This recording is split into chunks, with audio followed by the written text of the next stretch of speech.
আপনারা দেখছেন ইতিহাস, পর্যটন, প্রকৃতি, খেলাধুলা, সংস্কৃতি, পরিবেশ সহ তথ্যমূলক ধারাবাহিক চলার পথে অরুণ কুমারের সাথে। এবার ওদের সাথে খেলার মাঠে কিছুক্ষণ চতুর্থ পর্ব।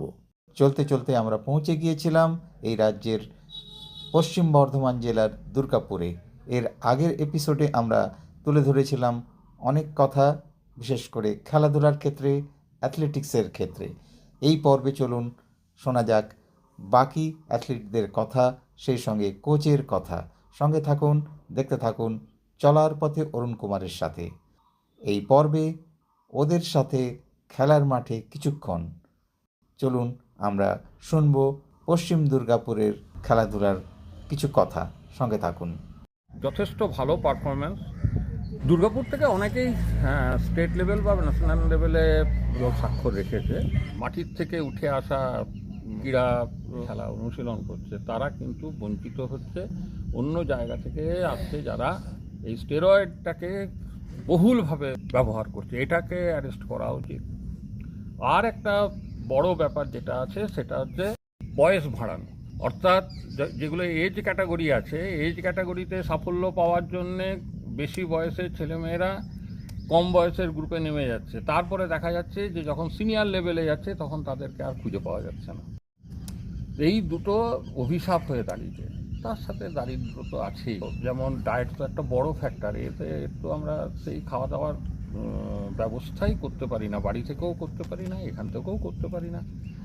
তো একটা সরকারের দৃষ্টিভঙ্গির যদি চেঞ্জ হয় তাহলে হয়তো এটার পরিবর্তন হবে। আর সত্যি কথা বলতে কি, আমরা বলতে পারি না যে তুমি যদি খেলায় সাফল্য পাও তাহলে কি হবে, সেখানে সেরকম কোনো উত্তর নেই। সরকার থেকে ঘোষণা করা হয়েছে রিসেন্টলি যদি সাফল্য পায় ন্যাশনালে বা ইন্টারন্যাশনাল লেভেলে, তাকে হয়তো আর ক্যাশ প্রাইজ পাবে, কিন্তু সে তো হলো সাফল্য পাওয়ার পর। প্রশ্নটা আমরা যারা গ্রাসরুট লেভেলে কোচিং করাই তাদের দাঁড়াচ্ছে যে যখন তারা সেই জায়গায় যাওয়ার জন্য তৈরি হচ্ছে তখন তারা কী পাবে। একটা মিনিমাম সাফল্য পাওয়ার পর হয়তো তারা পাবে, কিন্তু যখন কিছুই হয়নি সেটা পাওয়ার জন্য তৈরি হচ্ছে তখন কি পাবে তারা, এইটাই কিন্তু আমাদেরকে যন্ত্রণা দেয় আমরা যারা গ্রাসরুট লেভেলে কাজ করি তাদের। চেষ্টা করছি, আমরা যা করার চেষ্টা করেছি আমাদের খেলোয়াড় জীবনে যেটা পারিনি, যদি এই আধুনিক যে ট্রেনিং পদ্ধতি হয়েছে সেগুলো ছেলেদের মধ্যে দিয়ে তাদেরকে যদি সেই জায়গায় তুলে আনা যায়, এটাই আমাদের মিশন। मैं यहाँ लगभग 2 साल से प्रैक्टिस कर रहा हूँ।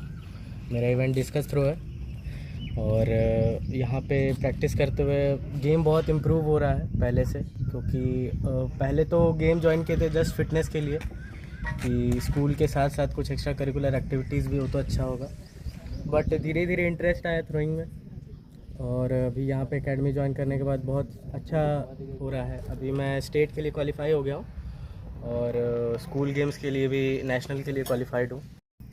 सभी सीनियर्स लोग के साथ प्रैक्टिस करने से बहुत कुछ सीखने को मिल रहा है और नॉलेज बहुत गेन कर पा रहा हूँ यहाँ पे सबके साथ।